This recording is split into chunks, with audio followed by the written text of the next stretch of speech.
Şimdi de sizlerle birlikte D grubunu değerlendirmeyle başlayacağız. D grubu biliyorsunuz bizim çocukların yani milli takımımızın grubu ve ta- tabii ki de bu gruptaki maçları çok detaylı bir şekilde seyredeceğiz. Ama öncelikle sizlerle birlikte grubu değerlendirelim. Öncelikle ev sahibiyle başlayalım. Ev sahibi Amerika Birleşik Devletleri ev sahiplerinden birisi ve ilk maçını Paraguay ile oynayacaklar.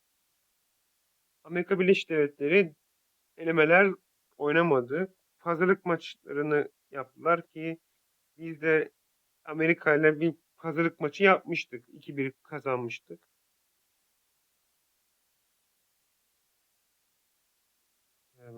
Maçı Amerika'da oynanmıştı maç.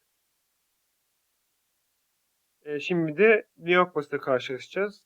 Amerika'nın dikkat çeken hazırlık maçları Mart ve Nisan aylarında Belçika ve Portekiz'de hazırlık maçları yaptılar. Belçika'ya 5-2 mağlup oldular.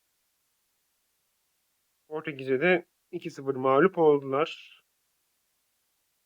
Mesela Belçika maçında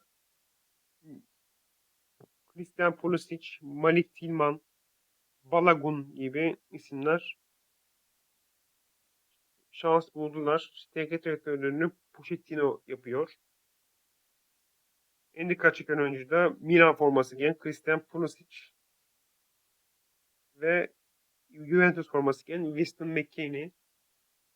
Amerika en sonki Dünya Kupası'nda e, gruptan çıkıp İngiltere, Galler ve İran'ın olduğu gruptan ikinci çıkıp Hollanda'ya mağlup olarak elenmişti. Dünya Kupası'nda çok tecrübeli bir takım. Bence Türkiye ile Amerika Birleşik Devletleri arasında bir birincilik çekişmesi olacağını düşünüyorum. Geçelim Paraguay'a. Paraguay e, Dünya Kupası elemelerinde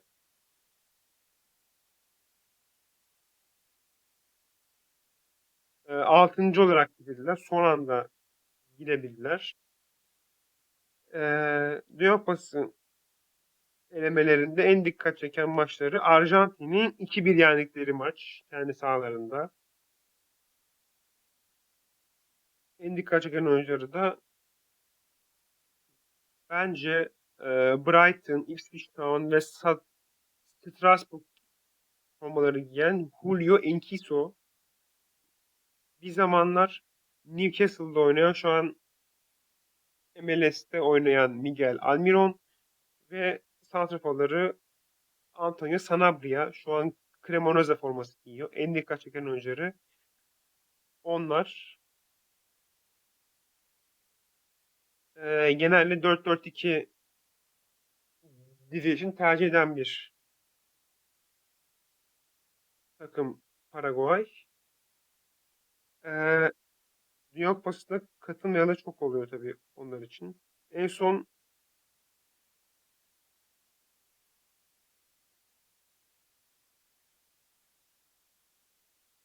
en son 2010 Dünya Kupası'nda katılmışlardı ve çeyrek final oynamışlardı. İtalya, Paraguay, Slovakya ve Yeni Zelanda grubundan çıkarak Japonya'yı eleyip İspanya'ya elenmişlerdi. Onlar da 16 yıldır Dünya Kupası'na katılamıyorlardı. Ee, bakalım neler yapacaklar. Milli takımımıza en son geçeceğim. Geçelim Avustralya'ya ki Dünya Kupası'nın gediklerindendir Avustralya. Ee, Avustralya neler yaptı ona bakalım. Asya Dünya Kupası elemelerinde böyle bir hemen bakalım.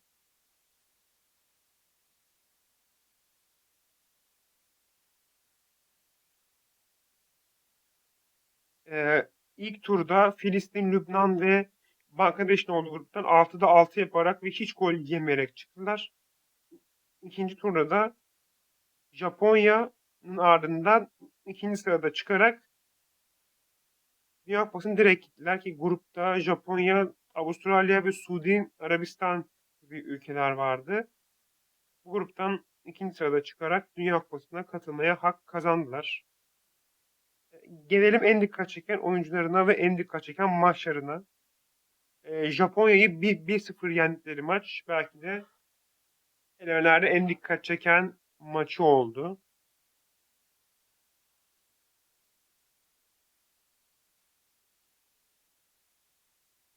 Ee, En dikkat çeken oyuncularının ben kalecilerin Matthew Ryan olduğunu düşünüyorum. Matthew Ryan, Azi Alkmaar, Roma, Lens ve Levante gibi takımların formasını giydi.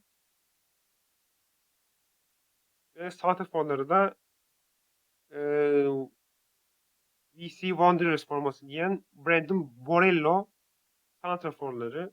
Geçen turnuvada da 2022 Katar'da da Fransa, Danimarka, Tunus ve Avustralya grubundan sürpriz yaparak ikinci çıktılar ve son alt turnuvada Arjantin'e 2-1 mağlup olarak turnuvaya veda ettiler ki zaten Arjantin son şampiyon. Genelde 3-4-3 ve 4-4-2 dirilişini tercih eden bir takım Avustralya. Son olarak da Türkiye milli takımımızı değerlendirerek takımları değerlendirmeyi bitirdikten sonra da takımların en kilit oyuncularını ardından da grup tahminimizi yapıp videoyu bitireceğiz. Şimdi öncelikle elemelerle başlayalım. Türkiye e, Uluslar Ligi'nde Galler'li gruptan son anda birinci bitiremeyince playoff oynadığı için e, mecburen İspanyalı, e, İspanya gibi, Fransa gibi takımların grubuna düşme zorunda kaldılar. Ve İspanya geldikten İspanya grubu domine etti. Biz Türkiye'de Konya'da 6-0 mağlup olduk. Bize top bile göstermediler. Ve İspanya'da da 2-2 berabere kaldık. Ve sonucunda da grubun ikinci sırada bitirdik. Ardından da playoff yarı finalinde Romanya'yı Vodafone Park'ta 1-0,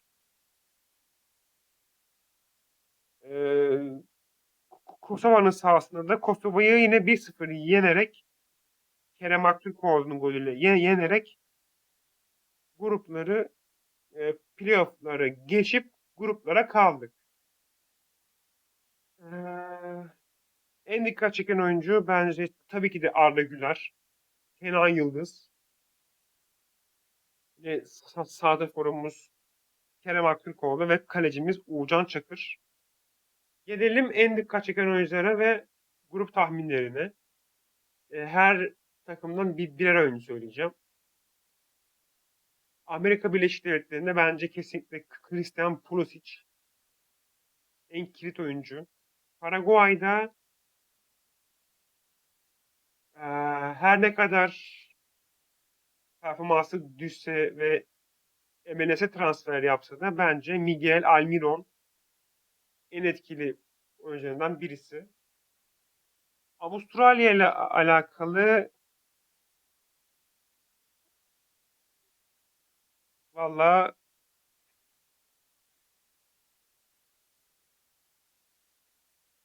bence elemelerde 9 gol atan 35 yaşındaki santrafor Mitchell Duke ve Hibernian forması gibi Martin Boyle en dikkat çeken oyuncuları olduğunu düşünüyorum. Türkiye'de ise bu sene çok iyi performans sergileyen, uzaktan golleriyle, frikik golleriyle Real Madrid taraftarını büyüleyen Arda Güler. Bence milli takımımızdaki en kilit oyuncu olduğunu düşünüyorum. Geçelim grup tahminlerine. Türkiye ile Amerika Birleşik Devletleri arasında müthiş bir birincilik savaşı olacaktır. İlk maçın Avustralya ile açıyoruz. Avustralya maçını kazanacağımızı düşünüyorum. İkinci maçımızda Paraguay ile. Paraguay da gayet iyi bir takım. Güzel bir maç olur. O maçı da kazanacağımızı düşünüyorum. Son maç Amerika maçı. Amerika maçında liderlik maçımız olur ve inşallah grubu lider bitiririz. Ben minimum 7 puan toplayacağımızı düşünüyorum. Amerika'nın da bu grubu ikinci bitireceğini düşünüyorum. Paraguay'dan üçüncü olur ama en iyi 3'e girer mi onu göreceğiz. Bir sonraki videoda E grubuyla karşınızda olacağım. Bir sonraki videoda görüşmek üzere. Kendinize iyi bakın. Hoşça kalın.